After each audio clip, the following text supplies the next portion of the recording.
Tá, irmão, Filipenses 4:14, diz assim a palavra de Deus. Farei a leitura na NVI.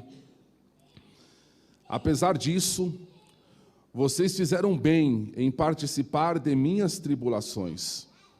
Como vocês sabem, filipenses, nos seus primeiros dias no Evangelho, quando parti da Macedônia, nenhuma igreja partilhou comigo no que se refere a dar e receber, exceto vocês. Pois estando eu em Tessalônica, vocês me mandaram ajuda, não apenas uma vez, mas duas, quando tive necessidade. Não que eu esteja procurando ofertas, mas o que pode ser creditado na conta de vocês. Recebi tudo, e o que tenho é mais que suficiente. Estou amplamente suprido, agora que recebi de Epafrodito os donativos que vocês enviaram. São uma oferta de aroma suave, um sacrifício aceitável e agradável a Deus.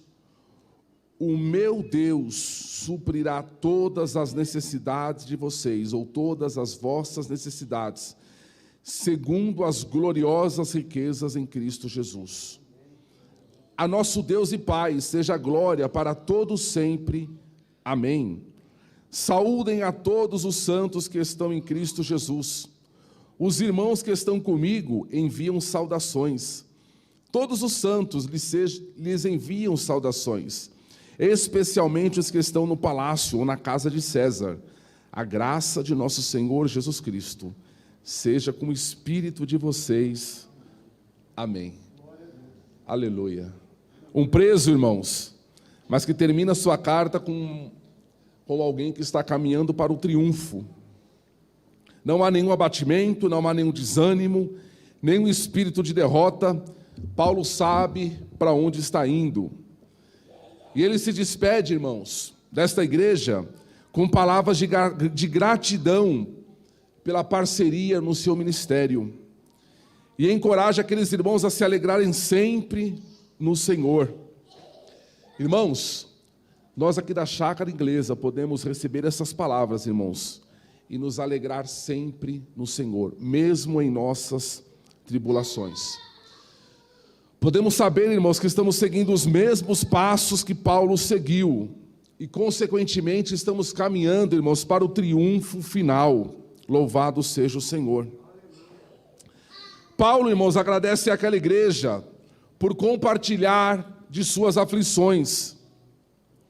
Alguns, irmãos, se desviam das nossas aflições. Alguns, irmãos, nos mandam apenas palavras de ânimo, mas só palavras.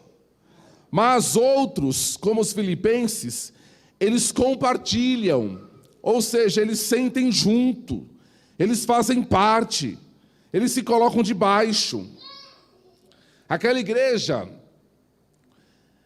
ela não se preocupava apenas, irmãos, com a obra do Senhor, mas ela se preocupava também com os obreiros dessa obra. E Paulo, irmãos, vai deixar claro aqui o seguinte, que essa parceria da igreja de Filipos mandar uma oferta para ele, irmãos, já tinha algum tempo. Na verdade, desde quando eles se converteram, conforme o versículo 5, nos seus primeiros dias do Evangelho. E é interessante, irmãos, que quando Paulo estava em Corinto, ele recebeu a oferta dessa igreja. Porque a igreja de Corinto, irmãos, fechou a mão para Paulo, sabia? Aquela igreja, irmãos, ela tinha todos os dons espirituais. Era uma igreja pentecostal, mas era uma igreja, irmãos, imoral. Imoral, qualquer dia a gente vai estudar 1 Coríntios aqui, vocês vão ver. E era uma igreja, irmãos, mesquinha. Pensa num povo de mão fechada. E em Tessalônica também, irmãos, inclusive Paulo vai falar aqui, né? Versículo 16, estando eu em Tessalônica, vocês me mandaram ajuda. Irmãos, isso daqui é uma vergonha para a igreja de Tessalônica. É uma vergonha.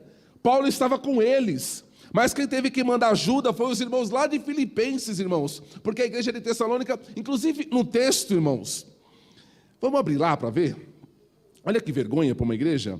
Segundo Tessalonicenses capítulo 3, Paulo vai falar o seguinte para aquela igreja. Aí vocês vão entender por que eles não ajudavam Paulo. Irmãos, em nome, segundo Tessalonicenses 3 e 6, Irmãos, em nome de nosso Senhor Jesus Cristo, lhes ordeno que se afaste de todo irmão que vive ociosamente. Tinha uns irmãos lá, irmãos, que eles creram tanto no arrebatamento, eu já falei isso aqui, que eles não trabalhavam. Eles ficavam o dia inteiro esperando Jesus voltar. Na segunda-feira cedo, sabe o que eles faziam? Esperavam Jesus voltar. E aí o que aconteceu? Eles estavam sendo um peso para a igreja. E aí Paulo, como é que Paulo ia receber a ajuda de uns irmãos assim? Paulo fala assim no versículo 8, nem comemos coisa alguma à custa de ninguém, ao contrário, trabalhamos arduamente e com fadiga dia e noite para não sermos pesados a nenhum de vocês. Paulo, irmãos, teve que naquele lugar fazer tenda, irmãos, para se sustentar. E Paulo vai dizer assim, vocês de Filipenses, vocês me ajudaram quando eu estava lá. E não foi uma vez, foram 2 vezes. Mas, irmãos, ao mesmo tempo que Paulo agradece, Paulo, ele toma cuidado para a igreja não pensar que ele fazia aquilo, irmãos, visando o financeiro, né? O seu foco, irmãos, não era colocar nenhum obstáculo ao evangelho, nenhum obstáculo ao evangelho. Então, se essa questão se tornasse um obstáculo para o evangelho, Paulo trabalhava dia e noite fazendo tenda para não ser pesado a ninguém. É interessante, irmãos, que é um assunto que é bíblico, mas muitas vezes, irmãos, o verdadeiro obreiro sofre por causa do falso obreiro. E muitas vezes, irmãos, se deixa de falar certas coisas para não ser um impedimento à obra. É um assunto, hoje em dia, irmãos, que eu considero um assunto extremamente sensível. Você falar de questão financeira na igreja, por quê? Por causa dos falsos obreiros, por causa dos mentirosos, né? Mas você vê que tudo que Paulo dizia, irmãos, é de um profundo ensinamento, é de um profundo aprendizado. E Paulo aqui, irmãos, quando ele vai falar sobre isso, quando ele vai agradecer pela oferta, ele estabelece aqui 3 importantes princípios, irmãos, sobre o cristão e a contribuição. Veja só, aqui há 3 importantes princípios sobre o cristão e a contribuição. Todo regenerado é generoso. Todo regenerado, irmãos, ele é generoso. Irmãos, se você vê alguém que é muito apegado ao dinheiro, fica com o pé atrás em relação à sua conversão. Toda pessoa, irmãos, que é muito apegada às coisas materiais, fique com o pé atrás em relação se ele nasceu de novo. Claro, irmãos, tudo com discernimento, e a gente vai ver isso, mas esse é o primeiro princípio que Paulo nos traz. O primeiro princípio, todo regenerado é generoso, ele é desapegado em relação às coisas materiais. O segundo princípio, toda contribuição constitui um investimento extraordinário. Todo investimento que você faz na obra, irmãos, é um investimento extraordinário. Eu não estou dizendo aqui, irmãos, que quando você contribui na obra, você tem que fazer igual aqueles, eu tinha um carro e eu dei para Jesus, agora eu tenho 3. Não tem nada a ver com isso. Não é verdade? Não é isso que estamos falando aqui. Mas, irmãos, é o princípio bíblico. Porque é o seguinte, a gente vê esse pessoal da teologia da prosperidade, irmãos, dizendo assim, eu tinha um carro, agora eu tenho 3. Sabe para onde a gente vai? A gente vai para o outro extremo. A gente vai para o outro lado, dizendo que a Bíblia fala, não, fique no meio. Existe sim uma teologia bíblica da prosperidade. Qual que é a teologia bíblica da prosperidade? Provérbios 19, 17 diz assim, ao Senhor empresta o que se compadece do pobre. Irmão, se tem alguém bom para você emprestar dinheiro, é para Deus. Empreste dinheiro para Deus, que você vai ver só o que vai acontecer. E é bíblico isso, irmãos. Ao Senhor empresta o que se compadece do pobre. Irmãos, os juros de Deus não existe igual no mercado. Vá num banco amanhã, leva um dinheiro lá e fala para o gerente assim, eu quero aplicar esse dinheiro aqui, eu quero fazer investimento. Mas eu quero que o meu retorno seja recalcado, sacudido e transbordante. Ele vai te pôr para fora. Não existe isso. Não, ainda mais hoje em dia. Não existe isso no mercado. O juros de Deus ele é recalcado, sacudido e transbordante. É a Bíblia que fala isso. E quando Jesus está falando disso, mas não está falando de coisas espirituais, não. Ele está falando de dinheiro. Jesus está falando de dinheiro naquele texto. Sacudido, transbordante. Sabe que é recalcado, irmãos? É que você tuxa para baixo assim para caber mais. É um negócio assim que você enfia, sabe? É para caber mais. Recalcado. Aí, além de ele recalcar, ele dá uma sacudida. Sabe quando a mulher vai colocar o arroz, não pode dar uma sacudida, vai caber mais um pouco. Ele vai se ajeitar lá dentro e eu vou colocar mais um pouquinho. É sacudido e ainda transborda. Mesmo você recalcando e sacudindo, ainda vai transbordar. É isso que a Bíblia fala, irmãos. É isso que a Bíblia fala. Jesus vai dizer assim, ó: ajuntai tesouros no céu, onde nem a traça, nem o ferrugem consomem, e os ladrões não roubam, né? Não minam, não invadem e roubam. Irmãos, ajunte tesouro no céu. Eu fiquei pensando sobre isso, irmãos. Tem gente que acha, será que no céu vai ser todo mundo igual? Nesse sentido aqui? Não. Tem uns que vão chutar mais que outros. Tanto é que a Bíblia fala, quando fala dos galardões, o galardão é tudo igual? Não. Não é tudo igual o galardão, não, irmãos. A Bíblia é bem clara em dizer isso. Uns vão receber mais que outros. Então, irmãos, quanto você tem ajuntado no céu? Quanto você tem, irmãos, investido lá? Paulo vai dizer, o salmista vai dizer o seguinte, Davi vai dizer o seguinte: eu fui jovem e agora eu sou velho. O que ele quer dizer com isso? Eu já vi muita coisa na minha vida. Eu já presenciei muita coisa. Eu já vi gente subindo, já vi gente caindo, já vi gente nascendo, já vi gente... mas tem uma coisa que eu nunca vi. Eu nunca vi o justo desamparado, e nem a sua descendência mendigar o pão. Isso eu nunca vi. Fui jovem, agora sou velho, mas isso eu nunca vi. Irmãos, qualquer investimento que fazemos na obra do Senhor não cairá no esquecimento. Tem coisa que eu não posso dizer aqui, irmãos, né? Mas eu vou dizer aquilo que eu posso. Invista na obra do Senhor. Às vezes investir na obra do Senhor, irmãos, é ajudar um irmão. É dízimo e oferta também, mas tem muito mais do que isso. Invista na obra. Sabe, irmãos, o que a Bíblia diz com todos esses versículos aqui é o seguinte: existe uma contabilidade no céu. Existe uma contabilidade no céu.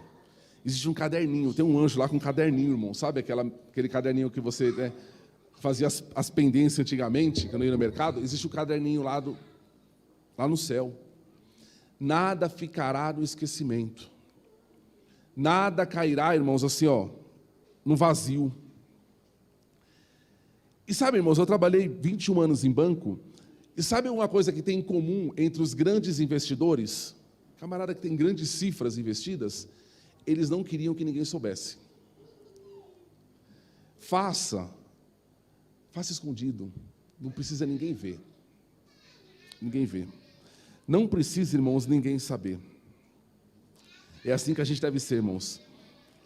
No caso espiritual, irmãos, existe um critério para você fazer. Faça com alegria. O Senhor, em momento nenhum, disse de valores. Faça com alegria. Faça. Sabe, irmãos? E Paulo vai dizer o seguinte no versículo 19: são como oferta de aroma suave, um sacrifício aceitável e agradável a Deus. Aqui é o terceiro princípio. O primeiro princípio, todo regenerado é generoso. O segundo, a contribuição na obra do Senhor é um investimento extraordinário. O terceiro, em última instância, nenhum investimento é para o homem. Não é para o homem, irmãos. Quando você faz para a obra do Senhor, irmãos, na verdade é o seguinte: eu estou ajudando uma pessoa que está precisando. É para quem que eu estou fazendo? É para a pessoa? Também, mas em última instância, irmãos, é para o Senhor.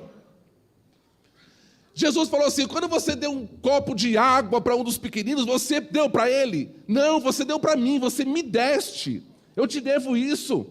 E vou pagar com juros. Quando você deu um pão, você deu para ele, você deu para mim. Foi para mim que você fez. Então, em última instância, o que Paulo está dizendo aqui, a contribuição, irmãos, faz parte da adoração. E Paulo vai usar o exemplo, irmãos, um sacrifício do Antigo Testamento, que era queimado sobre o altar e a fragrância subia diante de Deus. Por que Paulo usa essa imagem, irmãos? Para mostrar que é algo que agrada a Deus e para mostrar que algo, irmãos, porque a igreja de Filipenses, alguém pensa assim, a igreja é muito rica, por isso que ajudava, era nada. Era uma igreja pobre. Irmãos, quem mais ajuda no reino de Deus são os pobres, são os que menos têm. Os que mais ajudam no reino de Deus, irmãos, são os que menos têm. Alguém pensa assim, irmãos, essa questão de contribuir com alegria, eu conheci uma pessoa, irmãos, que era assim, se ela fosse colocar R$5 na salva, ela falava assim, poxa, eu podia tomar a coca com esse dinheiro. Não ponha, tome a coca. Não ponha. Se for pensar assim, não coloque, tome a coca. Porque é inútil. É inútil. O Senhor fala, é com alegria.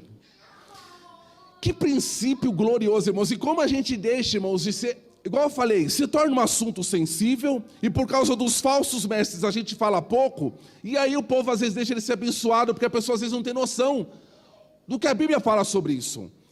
De que há uma lei do retorno. Há uma lei do retorno em relação a esse negócio. Sabe, irmãos? Olha só. Por isso que é importante, irmãos, a pregação expositiva. O que é a pregação expositiva? Você pegar um livro e estudar tudo o que o livro fala. Porque você vai falar de assuntos como esse. Porque talvez eu não estaria falando de dinheiro aqui hoje se fosse assuntos aleatórios. Agora, quando você pega um livro para estudar, a Bíblia fala sobre isso, vamos falar sobre isso. E glória a Deus, irmãos, eu glorifico a Deus, porque Deus tem abençoado a igreja da Chácara Inglesa. No meio dessa pandemia, irmãos, tanta gente sofrendo, nós quitamos, pagamos o nosso elevador, irmãos, e pagamos de forma antecipada. O camarada tomou até um susto. Estava o irmão Fábio, a gente todo mês, era final do mês, já está depositado com 20 dias, 25 dias de antecedência. Chegava no mesmo mês, já pagava do outro mês, irmãos. Quitamos, para a glória de Deus, no meio da pandemia, pagamos a última parcela em junho. É isso que faz, irmãos, a obra de Deus, irmãos, o recurso para a obra está conosco. É muito triste, irmãos, quando você vê a obra de Deus sendo feita com rifa, com bingo, com brechó, com bazar. Eu me lembro que, acho que uns 2 anos atrás, ia ter uma festa dos jovens aqui, pastor, precisamos de dinheiro, deixa a gente fazer uma rifa. Falei, quanto vocês vão ganhar com essa rifa? Se matando, fazendo... vai ganhar, sei lá, vai sobrar R$200, eu dou R$200 para vocês. Não precisa fazer a rifa. A obra de Deus, irmãos, ela é feita com a oferta, dízimo, com a generosidade do seu povo. Quando, irmãos, a gente precisa fazer rifa, bingo, fazer bingo, irmãos. O sangue de Jesus tem poder. Fazer brechó, pegar roupa velha, ficar vendendo para os irmãos. Irmãos, quando a gente precisa fazer isso, pode haver um dos 2 problemas. Ou o povo não aprendeu a ser generoso, aí precisa ensinar o povo que a Bíblia fala sobre isso, ou então não está tendo transparência por parte da liderança. Às vezes o povo não contribui, irmãos, porque não tem transparência. E o povo não é bobo, não é verdade? Então, tudo que eu falei é tudo com critério, tudo com sabedoria, tudo com discernimento. Mas, irmãos, a obra de Deus, ela é feita dessa forma, com a generosidade do povo. Isso é um princípio bíblico. Se você já contribuiu na obra de Deus muito, ou você contribuiu na obra de Deus, sabe o que Paulo diz para você? O meu Deus suprirá todas as vossas necessidades conforme as riquezas que há em Cristo Jesus. O meu Deus suprirá todas as vossas... E é interessante como Paulo fala, né? Não é um Deus qualquer, não é o Deus da filosofia, é o meu Deus. É o Deus que eu conheço. É o Deus que eu sei que Ele é rico e que Ele é abençoador. É um Deus que Ele será abundante em relação às tuas necessidades. Irmãos, as pessoas mais abençoadas da igreja, irmãos, são aquelas que mais contribuem. Volto a dizer, é um processo, é uma relação, irmãos, de troca. Jesus disse assim, dai e ser-vos-á dado. Você planta, há um retorno para aquilo. há uma volta para aquilo. Volto a dizer, a gente não faz isso, irmãos, visando, não. A gente faz com alegria, faz com coração. Mas existe uma reação de Deus à nossa ação.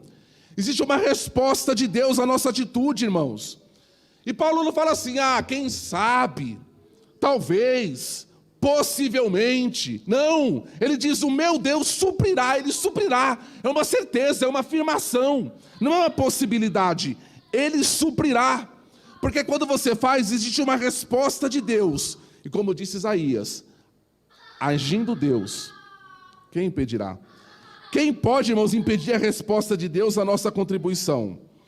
E aí quando Paulo ele pensa nisso, e ele vê o cuidado de Deus com ele, o cuidado de Deus com a igreja, irmãos, o que ele diz no versículo 20? A nosso Deus e Pai, seja toda a glória, para todos sempre. Amém. Quando ele pensa no cuidado de Deus, na riqueza de Deus, na resposta de Deus, e ele pensa quão grande Deus é, só lhe resta uma coisa, irmãos, dar glória a Deus. E só nos resta uma coisa, irmãos, junto com Paulo, também darmos glória ao Senhor. Essa é a gratidão de Paulo pela igreja de Filipenses. Não cairá em vão aquilo que vocês fizeram. E não era uma coisa esporádica, o cuidado da igreja era tão grande com Paulo, irmãos, que além de mandar o dinheiro, mandaram um homem lá para ver como é que ele estava, mandaram um obreiro lá, vai lá ver como é que Paulo está. Está preso em Roma, vai lá na prisão, vê como é que ele está. E aí, irmãos, no versículo, para nós finalizarmos, 21 a 23, o 21 e 22, irmão, eu acho interessante isso. Porque ele poderia acabar, irmãos, no amém do versículo 20, e estava feliz, não é verdade? Amém, glória a Deus para todos sempre, amém, pronto. Mas, irmãos, ele vai criar, irmãos, pontes por meio da comunhão. Ele vai dizer o seguinte, todos os santos que estão em Cristo Jesus vos saúdam, os irmãos que estão comigo vos saúdam, os santos, e principalmente os que estão na casa de César, vos saúdam. Ele vai ali, irmãos, transmitir, irmãos, um caloroso afeto. Sabe o que acontece, irmãos? Paulo estava preso. E nesse período, irmãos, ele recebia visitas. Era uma prisão que Paulo recebia visitas. Nesse tempo que ele ficou preso, irmãos, ele escreveu a carta de Filipenses, de Colossenses, de Filemon e de Efésios. Ele escreveu 4 cartas da prisão. E ele escrevia essas cartas, irmãos, então quando ele recebia uma visita, ele perguntava, como é que está a igreja tal? E aí falava, ele escrevia uma carta, como é que está o fulano, como é que está? Então algumas pessoas, por exemplo, a Bíblia vai relacionar o nome de algumas pessoas que estiveram com Paulo na prisão, visitando Paulo. Timóteo, Epafrodito, que nós vimos essa carta, Tíquico, Onésimo, quem era o Onésimo? O escravo de Filemon, vocês lembram? Marcos, que escreveu o Evangelho de Marcos, Lucas, que escreveu o Evangelho de Lucas. Então, provavelmente, essas pessoas estavam ali junto com Paulo quando ele escreveu. Falou, esses santos que estão comigo aqui, vos saúdam. Só saudação importante, irmãos. Né? O Marcos mandou um abraço, olha o peso. O Marcos mandou um abraço, o Lucas também, viu? O Onésimo, o escravo, né? O Tíquico, o Timóteo, só gente, né? Olha que impressionante, irmãos, o cuidado de Paulo com as pessoas, a comunhão entre os irmãos, o estabelecimento de pontes. Sabe o que me deixa mais impressionado, irmãos? Está na carta aos Romanos, no capítulo 16. Abre lá, Romanos 16. Romanos, irmãos, eu já estou concluindo, irmãos. Romanos foi escrito 4 anos antes dessa carta de Filipenses. Eu vou repetir. Romanos foi escrito 4 anos antes da carta aos Filipenses. E quando Paulo escreveu a carta aos Romanos, ele não conhecia a igreja de Roma, ele nunca tinha ido em Roma. Quer ver? Abre Romanos 1 e 13. Vocês vão ver que Paulo fala. Qualquer dia a gente vai estudar Romanos, vamos ficar uns 4 anos estudando Romanos aqui.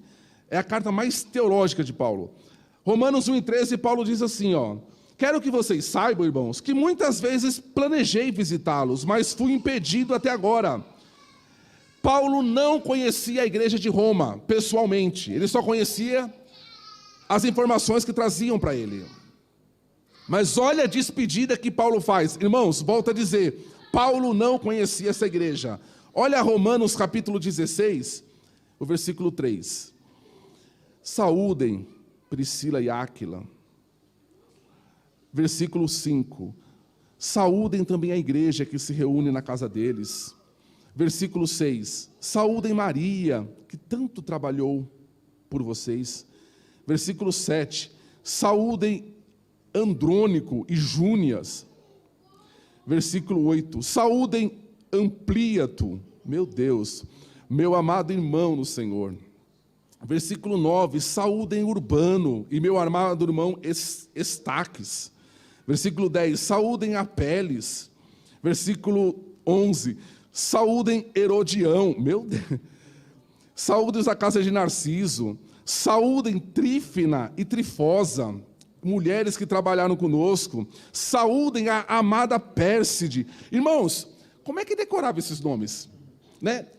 Paulo nunca esteve nesse lugar, irmãos. E ele vai gastar um capítulo do livro de Romanos saudando pessoas.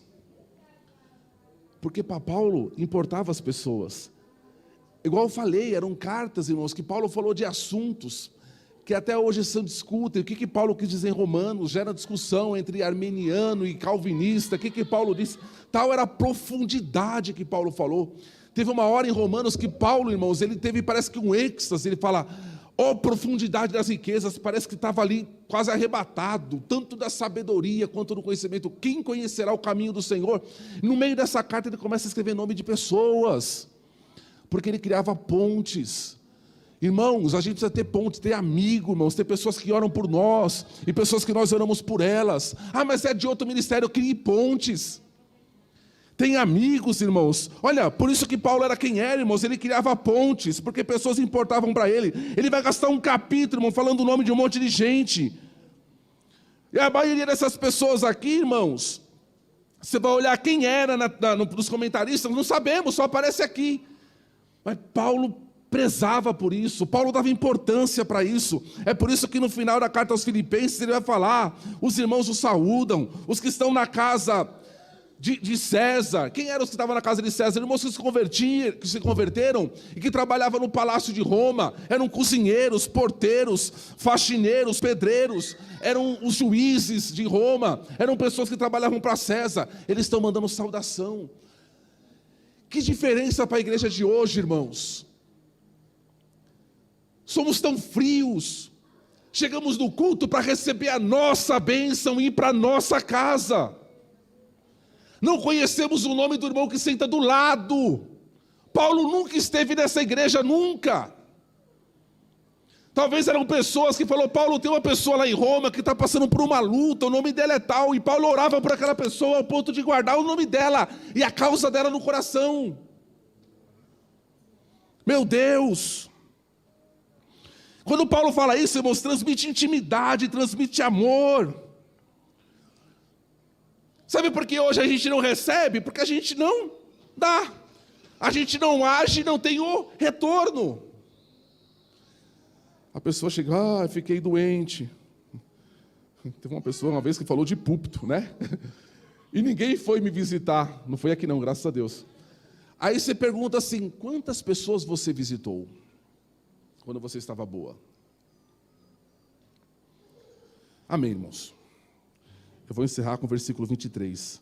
A graça do nosso Senhor Jesus Cristo seja com o espírito de vocês. O que é graça? Não sei. Eu sinto a graça, mas eu tenho dificuldade em defini-la. É um favor imerecido, é algo que Deus faz por nós, irmãos, sem a gente... A graça não é resposta a nada. A graça não é resposta a uma bondade nossa, nada. É algo que Deus olha para nós e simplesmente faz. É Deus olhando para o homem, abençoando o homem, apesar do homem. Isso é graça. Seja onde? Seja com o vosso espírito. Né? Sabemos que nós temos alma, o corpo, a alma e o espírito. O espírito é a parte mais elevada do homem, né? É a parte que se comunica com Deus. E quando a graça é derramada no espírito, ela se manifesta na alma e se manifesta no corpo. Igreja da Chácara Inglesa, que a graça de Deus seja com teu espírito. Igreja, venha o que vier, a graça nos será suficiente. Venha o que vier, a graça nos conduzirá, a graça nos guardará, a graça nos fortalecerá, e a graça, irmãos, nos apresentará. A graça, pastor Daniel, vai te apresentar naquele dia. A graça vai chegar, está aqui, eu trouxe. Não queria vir, viu? Deu um trabalho, mas eu trouxe. Eu sustentei, eu guardei, eu guiei, e aqui está, porque eu trouxe. Igreja do Senhor, que a graça do Senhor Jesus seja com teu espírito. Fiquemos em pé, irmãos, e vamos orar a Deus. Semana que vem, irmãos, começaremos um novo livro da Palavra de Deus.